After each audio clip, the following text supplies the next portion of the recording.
Enfin, simplifier, c'est éviter les surtranspositions en toutes circonstances et s'assurer qu'aucune interdiction ne se fasse sans solution. Et je veux donc dire ici un mot des produits phytosanitaires. Loin des caricatures, je veux rappeler que nous sommes le pays qui a drastiquement réduit l'utilisation des produits phytosanitaires. Et nous le devons à la mobilisation de nos agriculteurs. Mais cet objectif de réduction de l'usage des pesticides ne doit pas pour autant laisser nos agriculteurs démunis et sans solution. À la fin, personne n'y gagnerait, ni l'environnement, ni la santé, ni l'agriculture.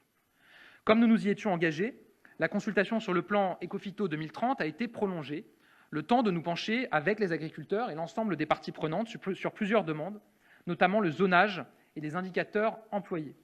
Sur chaque mesure, nous avons avancé. Sur les indicateurs, je vous annonce que l'indicateur de référence pour suivre notre objectif de réduction des produits phytosanitaires ne sera plus le NODU franco-français, mais bien l'indicateur européen. C'est conforme à notre volonté d'éviter toute surtransposition. C'était la demande des agriculteurs.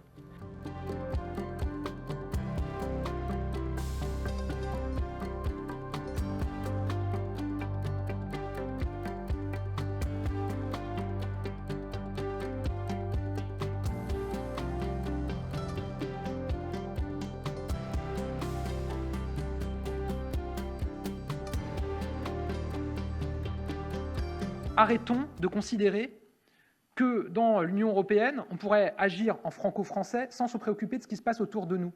Parce qu'à la fin, on met des règles, des normes pour nos agriculteurs, alors même que ces règles, ces normes ne s'appliquent pas pour nos voisins immédiats et que les produits de nos voisins immédiats arrivent quand même sur les étals des Français.